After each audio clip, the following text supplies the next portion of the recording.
오늘 우리가 나눌 하나님의 말씀은 창세기 12장입니다. 1절부터 20절까지인데 지금은 1절부터 4절까지만 우리가 크게 읽습니다. 예수께서 시작. 여호와께서 아브라함에게 이르시되 너는 너희 고향과 친척과 아버지의 집을 떠나 내가 네게 보여줄 땅으로 가라. 내가 너로 큰 민족을 이루고 내게 복을 주어 내 이름을 창대하게 하리니 너는 복이 될지라. 너를 축복하는 자에게는 내가 복을 내리고 너를 저주하는 자에게는 내가 저주하리니 땅의 모든 족속이 너로 말미암아 복을 얻을 것이라 하신지라. 이에 아브라함이 여호와의 말씀을 따라갔고 롯도 그와 함께 갔으며 아브라함이 하란을 떠날 때에 75세였더라. 아멘. 데라, 아브라함, 이삭, 야곱, 요셉. 혹시 시간 되면 같이 한번 해보겠습니다. 시작. 데라, 아브라함, 이삭, 야곱, 요셉. 이분들은 창세기에 나오는 축복의 사람들입니다. 어떤 사람들이라고요? 축복의 사람들이라는 거예요. 그런데 여기에 의문점 하나를 제기할 수 있어요. 아브라함, 이삭, 야곱, 요셉이 축복의 사람이라는 것은 공감하겠는데 데라는 아니지 않습니까? 데라는 아니지 않습니까? 그렇습니다. 그도 그럴 것이 데라가 어떤 축복을 받았는지 성경에 기록이 되어져 있질 않아요. 아무리 봐도 축복의 사람이 아닙니다. 그러나 여러분 가만히 한번 생각을 해보십시오. 아버지인 나는 별로 받은 축복이 없습니다. 한 개도 없어요. 인생을 지질이 궁상으로 살았습니다. 하나님 이름을 들어본 적도 없어요. 그런데 내 자식은 축복을 받았어요. 내 자식은 너무 잘 됐어요. 내 자식은 성공을 했어요. 그러면 그 자식을 보고 그 아버지가 기쁘겠습니까? 열받겠습니까? 어떤 분은 그걸 질문이라고 하고 앉아있냐 이런. 당연히 기쁩니다. 만약에 열받고 뚜껑 열리는 아버지라면 그거는 의붓 아버지든지 뭔가 잘못된 아버지이지요. 당연히 기쁩니다. 자녀의 축복이 곧 나의 축복이라는 거지요. 총각 처녀들은 죽었다 깨나도 이게 뭔 말인지 몰라. 그렇습니다. 내가 축복을 받은 것보다 몇 갑절 더 기쁘고 행복해요. 데라가 축복을 받았다라는 대목은 전혀 없지만은 그러나 아들 중에서 큰 아들인 아브라함이 축복의 사람, 게다가 믿음의 사람이 되었다는 것은 아버지 데라에겐 큰 기쁨이었을 거예요.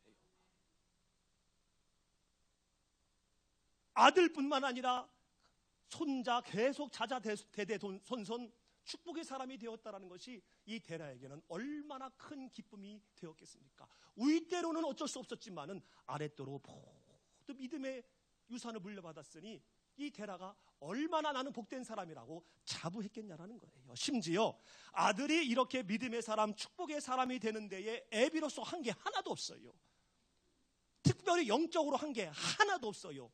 그런데 믿음의 사람이 되었고, 그런데 축복의 사람이 되었고, 그런데 복의 근원이 되었으니 얼마나 더 감사하겠어요. 그러니 데라는 누가 뭐래도 나는 복의 복을 받은 사람이라고 자부할 거라는 겁니다.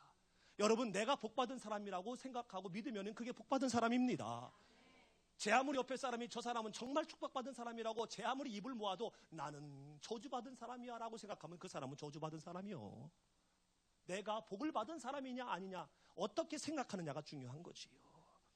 데라는요 아무것도 해준 게 없었지만은 아브라함이 그 후손이 너무너무 잘 됐어요.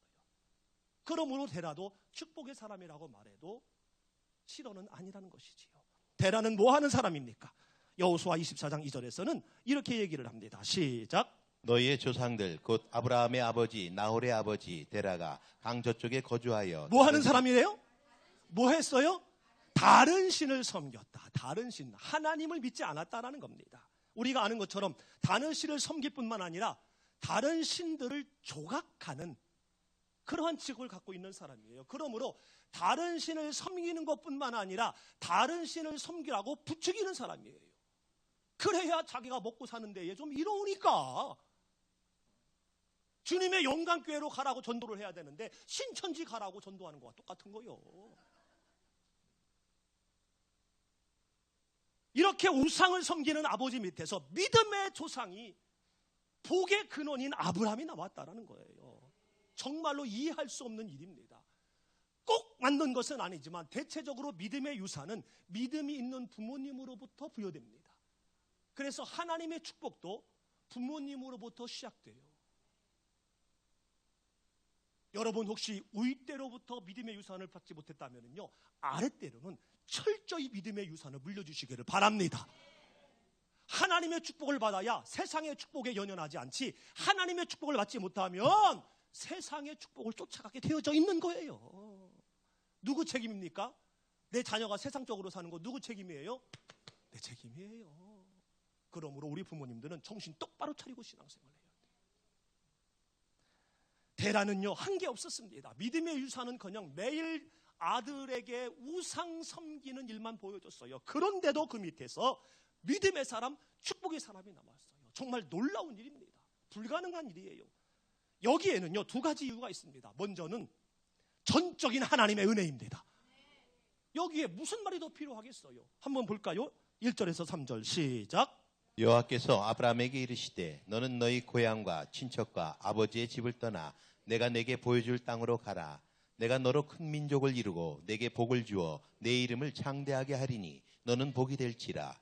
너를 축복하는 자에게는 내가 복을 내리고 너를 저주하는 자에게는 내가 저주하리니 땅의 모든 족속이 너로 말미암아 복을 얻을 것이라 하신지라. 아멘. 한번 잘 보십시오. 아브라함이 하나님께 이렇게 되게 해달라고 해서 된 것이 아니라 하나님께서 아브라함에게 이렇게 해 주시겠다라고 말씀하신 겁니다. 그러니 전적인 은혜라는 거지요. 아브라함이 하나님 앞에 간절히 금식하며 기도해서 된 것이 아니라, 주어진 것이 아니라 하나님이 일방적으로 나타나셔서 하나님께, 이 아브라함에게 내가 이렇게 축복하겠노라 약속하시고 꿈을 심어 주셨다는 거예요. 그러니 하나님의 전적인 은혜이지요. 그리고 또 한 가지는 인간의 반응입니다. 여러분, 사람도 사람이 해야 할 몫이 있습니다. 하나님의 전적인 은혜에 아브라함의 반응이, 그 은혜에 대한 아브라함의 반응이 축복의 사람이 되게 했다라는 거예요.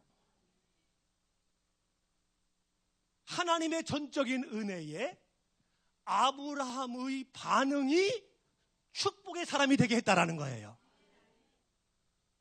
과반수 이상이 아멘을 해서 넘어갑니다. 어떻게 반응했습니까? 4절 시작. 이에 아브라함이 여호와의 말씀을 따라갔고 롯도 그와 함께 갔으며 아브라함이 하란을 떠날 때에 75세였더라. 아멘. 가만히 봐도 하나님께서 지금 약속하신 말씀, 이 꿈은요, 현실과 굉장히 동떨어져 있습니다. 그리고 75세라면요, 살림 기반 다 닦아놨지 않았겠어요? 그리고 75세 됐는데 친척 없이 어떻게 삽니까? 어떻게 삽니까? 하나님의 말씀이지만 좀처럼 이해하기 쉽지 않은 말씀이에요. 너무 현실과 동떨어져 있는 말씀이에요. 그렇지만 그럼에도 불구하고 묻지도 따지지도 않고, 이에 하나님이 이렇게 꿈을 심어줬으니 이에 즉시 의심하지 않고 여호와의 말씀을 따라갔다. 75세에. 혹시 우리 성도님 가운데 75세 있으십니까? 아, 할렐루야. 이건 할렐루야가 아니구나. 아이고, 예. 건강하십시오. 만약에 우리 안장로님에게 오늘 저녁에 주님께서 꿈에 나타나셔서 이렇게 말씀하시면 어떻게 하시겠습니까? 내일 아침에 한 권사님 다 버리고 자식 다 버리고 혼자 케다 땅으로 가라. 말레이자 케다로 가라. 귀한 하나님의 말씀이고 정말 귀한 것이지만은 이거 정말 현실과 너무 동떨어진 얘기예요. 그러므로 이렇게 긍정적으로 순종으로 반응하기란 쉽지가 않다라는 거예요. 그런데 아브라함은 어떻게 반응했어요? 순종으로 반응했어요. 이에 아브라함이 여호와의 말씀을 따라 갔다는 거지요. 이게 바로 축복의 조화입니다. 축복의 법칙입니다. 아브라함 때도 그랬고 오늘날도 이 조화, 이 법칙에 따라 하나님이 축복을 하신다는 거예요. 하나님의 은혜에 제대로 반응하는 조화가 이루어져야 축복을 받는데 하나님이 말씀하신 그 전적인 은혜에 순종으로 반응했기 때문에 아브라함이 축복의 사람이 되어져 갔다는 거예요. 만약에 이따에 삐딱하게 반응했으면 하나님 내가 지금 여기까지 오는데 얼마나 힘든지 아십니까? 나 보셨잖아요. 지금 이 나이에 미지의 땅으로 하나님 왜 이러십니까? 아니, 다른 건 몰라도 이건 못하면 삐딱하게 반응할 수도 있잖아요. 현실적으로. 그러나 그렇지 않았어요. 여러분 하나님의 은혜에 어떻게 반응하느냐에 따라서 축복의 사람이 되기도 하지만 저주와 멸망의 사람이 되기도 한다는 거예요. 모든 사람에게 은혜는 있지만 이 은혜에 어떻게 반응하느냐에 따라서 축복의 사람, 멸망의 사람이 된다는 겁니다.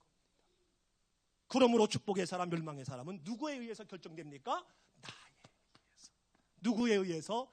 나에 의해서. 누구에 의해서? 나에 의해서.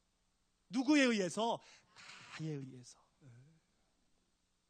구원도 그렇습니다. 에베소서 2장 8절 말씀 시작. 너희는 그 은혜에 의하여 믿음으로 말미암아 구원을 받았으니. 아멘. 멈추세요. 은혜는 하나님이 우리에게 거저 주시는 것이고 믿음은 인간이 그거를 감사로 받아들이는 것인데 이 하나님이 주신 은혜에 감사와 믿음으로 받아들일 때 반응할 때 구원이 임한다는 거예요.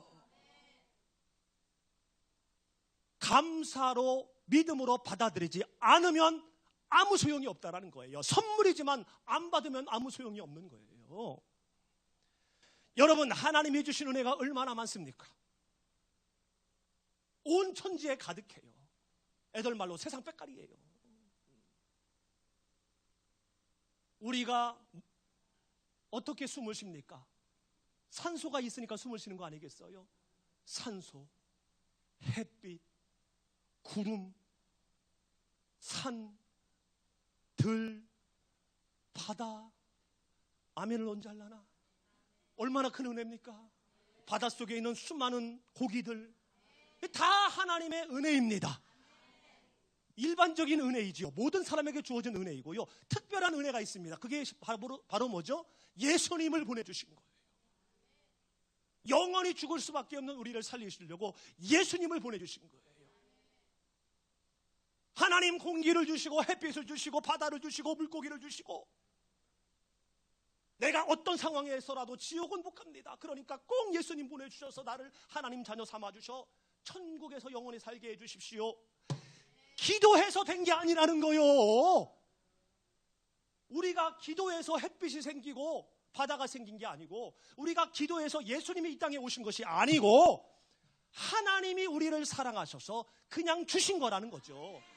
그냥 보내셨다라는 거예요. 이게 은혜예요. 이게 이 은혜에 대해서 어떻게 반응하느냐에 따라 축복의 사람이 되고 저주의 사람이 된다는 겁니다. 영적으로 예수님을 믿음으로 받아들이고 믿습니다. 그리고 증거하겠습니다라고 반응하면 하나님의 나라의 백성이 되는 것이고 햇빛과 바람과 자연적인 모든 것들을 보면서 하나님이 은혜에 너무 감사합니다 하면 행복한 삶을 사는 삶의 구원도 얻게 된다는 거예요. 그러므로 하나님의 은혜도 중요하지만 제대로 반응하는 것이 더 중요하다라는 겁니다. 따라합니다. 하나님의 은혜도 중요하지만 제대로 반응하는 것이 더 중요합니다. 제대로 반응하는 것이 더 중요합니다. 하늘에서 제 아무리 장맛비와 같은 비를 내린다 할지라도 그릇을 엎어놓으면 아무 소용이 없어요. 따라합니다. 하나님은 은혜를 주시고 우리는 제대로 받아들이고 이게 바로 축복의 사람, 축복의 삶이 되는 비결입니다. 아멘. 이 두 가지 조화가 이루어져야 오늘날 우리에게도 예비하신 하나님의 축복이 임한다는 거예요. 자, 그러면 지금부터 아브라함은 이 하나님의 은혜에 제대로 반응하며 축복을 이루어 갔는데 구체적으로 어떻게 반응했는지 어떻게 축복을 이루어갔는지를 살펴보면서 엎어놓은 축복의 그릇을 제껴놓는 시간을 갖기를 바랍니다. 첫 번째, 하나님이 주신 꿈을 믿음으로 반응하며 축복을 이루어갔습니다. 다소 황당하지만 현실적인 개입이 너무 크지만은 하나님이 주신 약속의 말씀, 심어주신 꿈, 주님이 주신 꿈, 이 꿈을 의심하지 않고 이루어질 것을 바라보며 믿음으로 나갔다라는 거예요. 믿고 바라봤다라는 겁니다. 다소 황당하지만은 하나님이 주신 꿈이기 때문에, 누가 준 꿈이기 때문에? 하나님이 주신 꿈이기 때문에 믿음으로 바라보며 기대했다라는 거예요. 흔들리지 않았다라는 겁니다. 여러분, 꿈에도 세 가지가 있습니다. 하나님이 주시는 꿈, 내가 꾸는 꿈, 마귀가 주는 꿈. 혹시 손가락 갖고 왔으면 하나씩 짚어가면서 해볼까요? 하나님이 주시는 꿈, 내가 꾸는 꿈, 마귀가 주는 꿈. 이 세 가지 꿈이 있어요. 여러분 지금 어떤 꿈을 갖고 있는지 예배 시간에 한번 여러분 점검하시기 바랍니다. 시온의 대로가 열리는 하나님이 주시는 꿈이 있는가 하면, 나를 기쁘게 하기 위해 정욕으로 포장한 내가 꾸는 꿈이 있어요. 그리고 힘든 세상 여파에 휩쓸리며 어쩔 수 없이 꿔갈 수밖에 없는 마귀가 주는 꿈도 있어요. 멸망이 예고된 꿈, 그건 꿈이 아니지요. 그거를 개꿈이죠. 멸망의 꿈.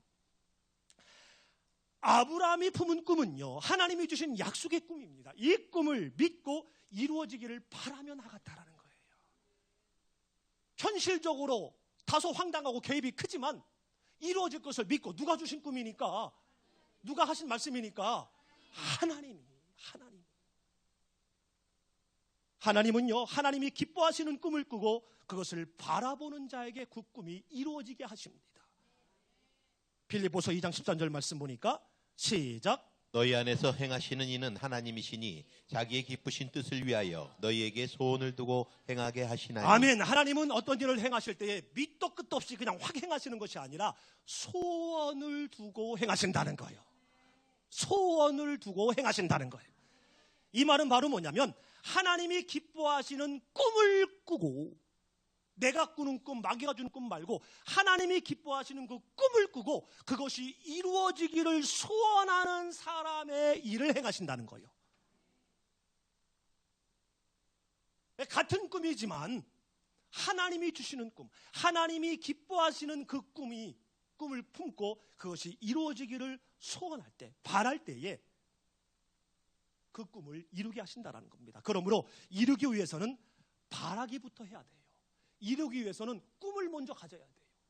이루기 위해서는 소원이 먼저 있어야 된다는 겁니다. 따라합니다. 이루기 위해서는 바라기부터 해야 된다. 이 말씀을 히브리서 11장 1절에서는 이렇게 표현했네요. 시작. 믿음은 바라는 것들의 실상이요 보이지 않는 것들의 증거니. 아멘. 바라는 것에 믿음을 갖다 대니 실상이 된다는 겁니다. 한마디로 꿈이 현실이 된다는 거예요. 까마득했던 그 바람이, 꿈이 현실이 된다는 겁니다. 할렐루야. 여러분, 실상은 그냥 실상이 되는 것이 아니라 바람이 있어야 된다는 거예요.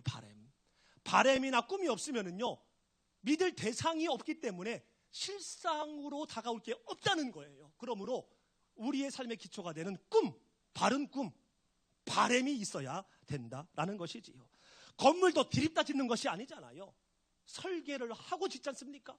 이처럼 인생도 그냥 디립다 사는 것이 아니라 마음에 꿈이 있어야, 마음에 바람이 있어야 그 기초 위에, 그 바람 위에 인생 성공 축복이라는 빌딩을 하나님이 세워주신다는 거예요. 그런데 여러분, 내가 꾸고 있는 이 꿈, 품고 있는 꿈과 현실의 개입이 엄청 많이 차이 나는 경우가 많아요. 꿈은 꿈인데, 주님이 주신 꿈이라 이것은 붙잡고 있는데 현실을 보니 정말로 불가능해 보여요. 이런 일들이 참 많습니다. 그렇지요?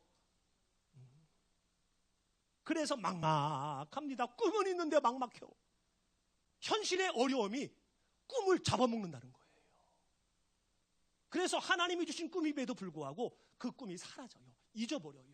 하나님이 주신 꿈이 사라지고 잊어버리면, 현실로 인하여 그 꿈이 먹혀버리면 내가 꾸는 꿈, 마귀가 주는 꿈을 자연적으로 쫓아가면서 실수하고 죄를 짓게 된다는 거죠. 그러므로 악착같이 하나님이 주신 그 꿈, 개입이 크다 할지라도 지키려고 애쓰고 노력해야 진짜 하나님의 축복, 변함이 없는 승리의 축복을 받을 수 있게 된다는 겁니다. 아브라함도 예외는 아니었습니다. 2, 3절에서 하나님이 주신 아브라함의 꿈이 나타나고 있지요. 보니까요, 아브라함의 꿈은 바로 뭡니까? 큰 민족이 되는 거예요. 어떤 민족? 큰 민족, 한 수천, 수억의 수장이 되는 건데, 현실은 어떻습니까? 아무도 없어. 그래도 아들이나 하나 주시고 큰 민족, 이 말씀을 하시면은 조금 좀 이게 좀 확실한 꿈을 꾸겠는데, 현실은 애가 없어요. 그래서 막내 동생 하란의 아들 롯을 데리고 간 거 아닙니까? 본인도 하나님의 꿈을 꾸고 하나님의 꿈을 품었지만은 현실적으로 나는 큰 민족이 될 수 없어라고 그냥 생각되는 거예요. 현실이니까. 이게 개입이야. 여기에서 막막함이 와요. 꿈은 복을 받는 건데, 여기서 말하는 복은요, 물질의 복입니다. 복을 받는 건데, 현실은 뭡니까? 그동안 읽어놓은 모든 것까지 다 놓고 빈손으로 떠날 판이요. 알거지로 떠날 판이요. 노숙인으로 떠날 판입니다. 꿈은 이름이 창대하게 되는 건데, 객지에서 누가 아브라함의 이름을 알겠습니까? 객지에서. 그나마 친척들과 있어야 자기 이름이 창대해지든지 좀 알려지지, 객지에 가서 무슨 자기 이름이 창대하게 되겠어요? 내가 축복하면 그 사람이 축복받고, 내가 저주하면 저 사람이 저주받으리라. 복의 근원. 꿈은 복의 근원인데, 복의 근원은 그만두고 내가 지금 내일 아침에 살아날 수 있을까? 광야길을 가면은 밤새 안녕히 수다하거든요. 그러니까 복은 그만두고 내가 과연 생명을 부지할 수 있을까? 이게 더 큰 관건이었습니다. 아무리 봐도 아브라함의 꿈과 현실은 너무나 개입이 커도 너무 커요. 너무 커. 그러나 아브라함은 이 큰 개입을 무엇으로 메꿨습니까? 믿음으로. 무엇으로 메꿨어요? 믿음으로. 의심할 여지가 있지만, 황당하지만 믿음으로. 누가 준 꿈이니까요. 내가 꾼 것도 아니고, 아버지가 말한 것도 아니고, 옆에 사람 보고 꾼 것도 아니고, 하나님이 준 꿈이니까 무식할 정도로 믿음으로 그 개입을 메꿨다는 거예요. 그러므로 4절처럼 여호와의 말씀을 따라 떠나 그 믿음이 결국 그 꿈이 실상이 되게, 현실이 되게 한 거 아니겠습니까? 한 가지 묻겠습니다. 여러분의 꿈은 무엇입니까? 여러분의 꿈은 무엇입니까? 아이, 목사님, 지금 내가 나이가 몇인데 지금 무슨 꿈을 꿉니까 지금? 잠잘 때도 꿈 못 꾸는데 지금 무슨 꿈? 아닙니다, 절대로. 제 아무리 팔팔한 청년이라 할지라도 꿈이 없는 그 아이는 노인이에요. 꿈을 꾸는 자가 청년인 줄로 믿습니다. 꿈을 꾸십시오, 오늘. 할렐루야. 오늘 이 예배를 통해서 여러분, 하나님이 기뻐하시는, 하나님이 주시는 꿈을 찾으시고요, 잘못된 꿈을 수정하는 시간이 되기를 예수님의 이름으로 축복합니다. 이 꿈이 기초라니까요. 기초석 설계도. 아멘. 지금 내가 간절히 바라고 있는 것이 무엇이냐는 거예요. 언젠가는 꼭 이루어졌으면 하는 소원이 뭐냐는 얘기입니다. 여러분 다 있지요, 그거? 없나 보다. 그러니까 오늘 찾으십시오. 그런데 여러분 한번 물어볼게요. 여러분이 참 야심차게 그 꿈을 정했어요. 찾았어요. 그리고 이 꿈은 내가 그냥 생활고에 힘들어서 꾸는 꿈이 아니라 기도하다가 주신 꿈이에요. 말씀 듣다가 생긴 꿈이에요. 예수님 믿은 다음에 꾼 꿈이기 때문에 분명히 이것은 주님이 주신 꿈이에요. 그렇지만 내 현실은 너무너무 힘들어요. 여러분이 갖고 있는 그 꿈과 여러분의 현실의 개입이 큽니까? 안 큽니까? 크죠. 뜬구름 같은 느낌이 들 정도로 크죠. 막막하죠. 그런데 여러분, 여러분의 그 꿈과 현실의 개입 더 클까요? 아니면 객관적으로, 개인적으로, 주관적으로 아니라 객관적으로 여러분의 꿈과 현실의 개입이 클까요? 아브라함의 꿈과 현실의 개입이 클까요? 일부 때는 담대하게 저요 이러더라고. 그것도 틀린 말은 아니죠. 그게 현실이지요. 그렇습니다. 여러분의 꿈과 현실의 개입이 아무리 크다 할지라도 아브라함의 꿈과 현실의 개입에는 찝도 안 돼요. 찝도 안 돼요.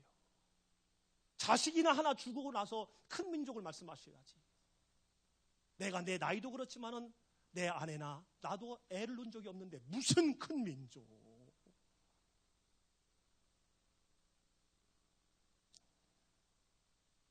여러분의 그 개입보다 아브라함의 개입이 훨씬 더 큽니다.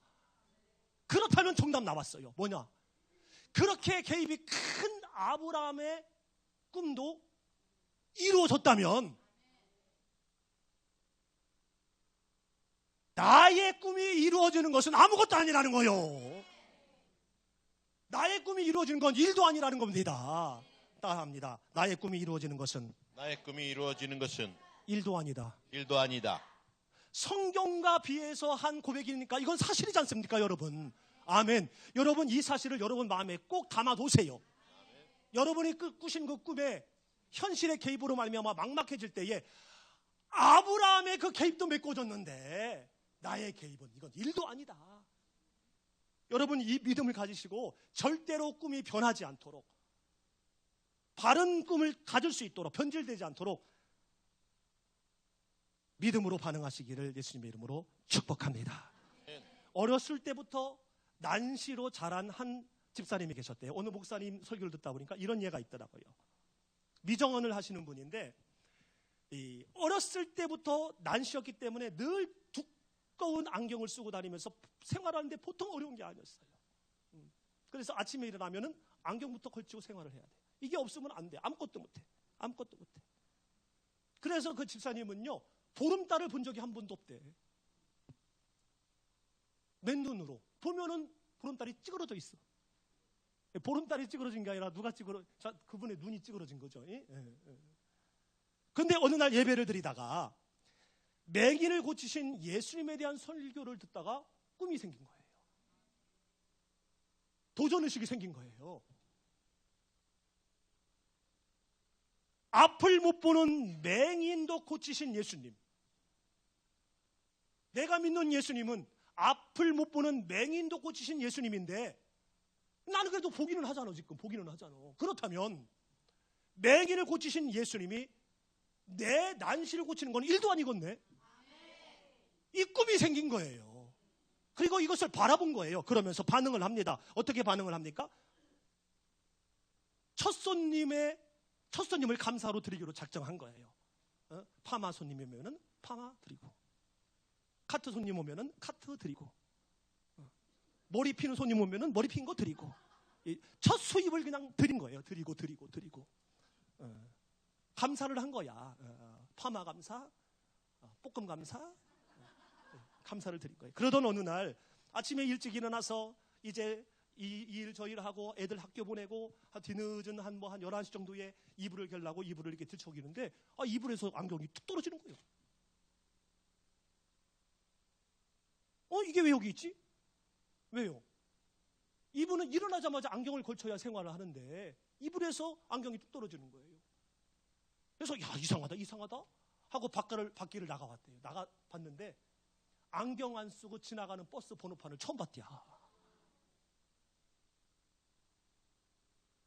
시각장애도 고치시는 예수님, 그 예수님이 내 이러한 난시 하나 고치는 것은 일도 아니겠다라는 그 믿음과 꿈을 갖고 반응했을 때에 그 믿음이, 그 바람이 실상이 되었다는 겁니다. 사랑하는 성도 여러분, 제 아무리 여러분 삶 가운데 꿈을 방해하는 현실이 있다 할지라도, 개입이 아무리 크다 할지라도 아브라함의 개입보다는 훨씬 덜합니다. 그러므로 이 믿음을 가지시고 오늘 꼭 하나님이 주시는 꿈을 받아가시기를 축복합니다. 그리고 이 꿈이 이루어질 것을 바라보며 믿음으로 반응하시기를 예수님의 이름으로 축복합니다. 두 번째, 아브라함은 어떻게 축복을 이루어 갔는가? 하나님께 예배를 드림으로 축복을 이루어 갔습니다. 코람데오. 하나님 앞에서 말하고 하나님 앞에서 행동하듯이 내 주변에 있는 모든 사람 앞에서 말하고 행동하는 거예요. 하나님 앞에서 말하고 행동하는 것처럼 내 앞에 나와 관계된 사람에게 말하고 행동하면은 이것이 바로 하나님께 영광을 돌리는 것이고 하나님을 존경하는 것이고 하나님을 인정하는 것이 되기 때문에 이게 바로 예배가 된다라는 거죠. 하나님을 의식하고 살게 되면 함부로 못 살잖아요. 그러면 이 자체가 하나님을 인정하는 거고 하나님께 영광이 되고 하나님께 기쁨이 되는 것이기 때문에 곧 이것이 예배라는 것이지요. 삶의 예배입니다, 여러분. 삶의 예배. 그런데 이러한 삶의 예배를 드리기가 쉽습니까? 어렵습니까? 굉장히 어려워요. 굉장히 어려워요. 어려워요. 어떻게 하나님 앞에서 하나님을 의식하며 직장 생활을 할 수 있습니까? 쉽지 않습니다. 결코. 그런데 그래도 감사한 것은 교회에서, 어디에서요? 어디에서요? 교회에서 준비되어져 있는 예식적 예배에서는 코람데오가 돼. 그나마. 여러분 모습을 보니까 하나님 앞에서의 모습이 있어요, 지금. 하나님을 의식하는 모습이 있다라는 거예요. 그래도 교회 안에서, 교회에서 드려지는 정기 예배 안에는 이 코람데오가 된다는 거예요. 그래서 교회에서는 삶의 예배로 이어지도록 정기 예배를 준비하여 드리고 있는 거예요. 주일뿐만 아니라 주중에도 계속하여 안내자를 준비하고 찬양을 준비하고 기도를 준비하고 설교를 준비해서 예배를 드리는 겁니다. 왜 이런 예배를 드리는 겁니까? 여러분이 삶의 예배를 드릴 수 있도록 하나님을 의식하고 하나님 앞에서 말하고 행동하는 것처럼 그러한 삶을 살도록 교회에서 이 예배를 제정하여 드리고 있는 겁니다. 그러므로 궁극적으로는 하나님의 영광을 위한 예배지만은 수평적으로 볼 때는 누구를 위한 예배예요? 교회에서 드리는 모든 예배는 나를 위해서 드리는 예배예요. 주일 예배, 새벽 예배, 수요 예배, 금요 예배, 이거는 누구를 위해서 준비된 예배예요? 나를 위해서 준비된 예배예요. 좀 액션 좀 하면서 누구를 위한 예배예요? 나를 위한. 아멘. 예배가 나를 위해 준비되어졌다라는 확신이 있으면은 10분 전이 아니라 하루 전에 와서 예배를 준비해요. 손님으로 예배를 참석하는 그러한 마음을 가지니까 그냥 막 허겁지고 오는 거지. 여러분, 예배의 승부를 거시기를 축원합니다. 주일 예배는 삶의 예배의 스타트입니다. 시동을 거는 거예요. 그리고 주중 예배는 주유하는 겁니다. 주유. 그러니까 주일 예배도 드리고 또 주중 예배도 드려야 되겠시오, 안 드려야 되겠시오. 삶에서 열심히 달리려면은요 주유수에 들려야 되잖아요. 그래서 수요 예배로, 금요 예배로, 새벽 예배로 주유를 해야 축복의 삶을 살아갈 수 있다는 겁니다. 아브라함은 하나님이 주신 꿈을 안고 믿음의 발걸음을 내딛습니다. 그렇지만 그 길이 만만치가 않았어요. 수많은 역경과 위협들이 닥쳐왔는데 10절에 보니까 기근이 있었습니다. 기근이 있었는데 기근이 어떤 기근이냐? 보통 기근이 아니에요. 극심한 불황이라는 겁니다. 한마디로 말하면 주문에 땡전 한 푼 없게 됐다는 거예요. 하나님이 주신 꿈을 확신하여 길을 떠나기는 했지만은 당장 먹고 살 일이 막막하다라는 겁니다. 여러분, 하나님이 주신 꿈이 확실하여 그거에 대한 감사와 감동이 있지만은 여러분 삶이 물질 때문에 어려움 당해 보십시오. 우리끼리 솔직하게 그 하나님의 꿈 계속 바라보며 믿음으로 이주하기 정말 쉽지 않습니다. 하나님이 주신 은혜와 꿈이 한순간에 흔들리고 사라지게 하는 것이 바로 뭐예요? 물질적인 어려움이에요. 물질적인 어려움. 안 그런 척 하시는데 여러분, 안 그런 척 하시면 또 나만 그런 것 같잖아요. 새벽 예배 때도 말씀을 드렸는데요, 우리의 삶 가운데 돈이 삶에 차지하는 비중이 몇 프로일까요? 말은 안 하지만 여러분 속으로는 100% 이렇게 얘기하고 있어요. 100%. 그게 사실 솔직한 마음이죠. 저도 그래요. 왜? 돈 문제로 기쁘기도 하고 슬프기도 하고, 돈 문제로 성령 충만함을 느끼기도 하고 성령 떠나가셨네도 느끼기도 하고, 성령 충만했다가 물질적인 어려움 한번 오십시오. 남편이 사고 쪄가지고 그냥 한 10억 들어와봐. 그러면은 하나님 어디 가셨습니까? 주님이 주신 꿈? 아이고, 다 한순간에 사라져요. 그런데 놀라운 하나님의 역사로 그 문제가 해결됐어. 그러면 할렐루야, 주님 살아나셨네. 주님 부활한 지가 언젠데 이제 살아나. 그러면서 성령이 오셨네. 성령이 오셨네. 무슨 돈이 성령이냐. 무슨. 이 돈에 의해서 우리의 꿈이 흔들릴 수 있다는 거예요. 분명히 바람이 있지만 이 돈 문제에 복착하게 되면 흔들릴 수 있는 게 우리라는 거예요. 아브라함도 그랬습니다. 이 믿음의 조상도 그랬으니 우리는 안심해도 돼요. 죄책감 느끼지 마시고. 그래서 애굽으로 내려갔는데요. 애굽에서 더 큰 일이 벌어집니다. 어떤 일이 벌어집니까? 아내를 뺏겨. 주문에 돈 땡전 한 푼도 없는데 아내까지 뺏겨. 아니, 본인이 뺏기게 했지요. 11절에 보니까요, 아내에게 얘기를 하는 겁니다. 야, 내가 지금 애굽에 가면은 거기서 네가 이쁘니까 너를 찾아려고 나를 죽일지 모르거든. 그러니까 너는 내 아내가 아니라 누이라고 하자. 누이라고 하자. 사실 누이입니다. 그렇죠? 창세기 20장 12절에 가면 아비멜렉 앞에서 또 이 같은 거짓말을 할 때 그때 그러죠. 지금은 내 아내이나 나의 이복 누이입니다 라고 고백을 하잖아요. 실토하잖아요. 그래서 거짓말도 사실을 근거해서 거짓말하는 게 있는데 그것도 거짓말이요. 쥐약을 먹으면서 이거 먹어도 안 죽을 줄 믿습니다 하고 먹는다고 안 죽어요? 죽지. 직사하지. 거짓말은 거짓말이에요. 지 목숨 살리려고 이렇게 얘기를 합니다. 근데 참 이 사라가 또 착한 여자인 것 같아요. 여긴 없지만 아멘 그랬던 것 같아요. 그래서 애굽에 내려갑니다. 참 어떻게 보면 남자 망신 다 시키고 있습니다. 치사야. 정말 여러분, 이쁜 아내와 사는 곤욕을 아십니까, 여러분? 이쁜 아내와 사는 그 불편함이 뭔지 여러분 아십니까, 여러분?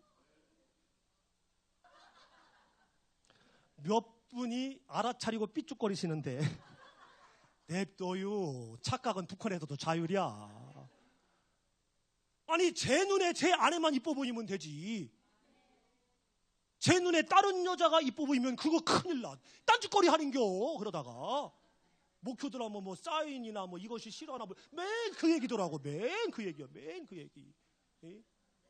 지 여자 놔두고 딴 여자 이뻐 보여가지고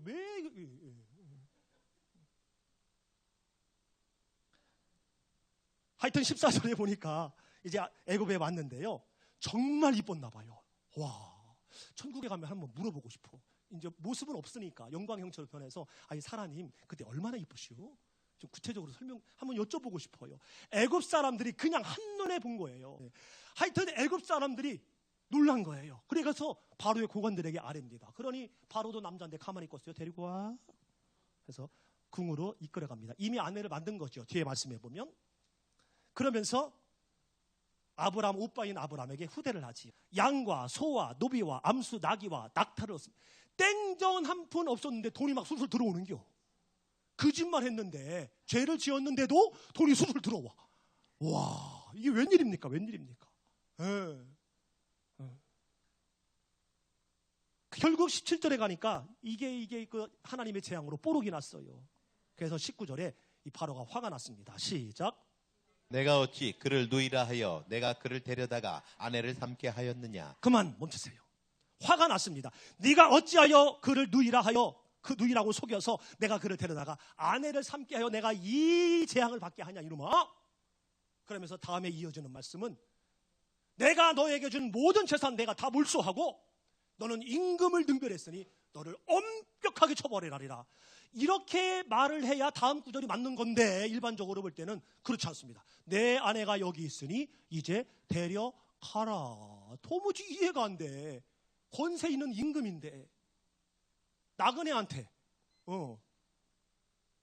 더 신통방통한 거는 20절입니다. 시작. 바로가 사람들에게 그의 일을 명하매 그들이 그와 함께 그의 아내와 그의 모든 소유를 보내었더라. 아멘.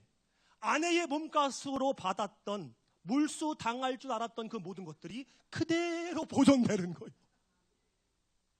여러분, 되는 사람의 특징이 뭔지 아십니까? 되는 사람의 특징. 뒤로 자빠져도 코가 깨지는 건 재수가 없는 거지요.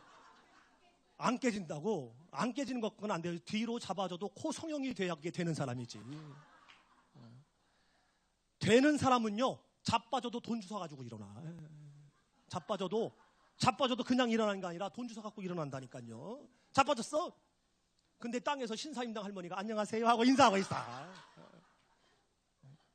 아브라함은 되는 사람이었어요. 되는 사람이었어. 환난 속에서 죄를 지었음에도 불구하고 돈이 계속 들어와요. 들어와.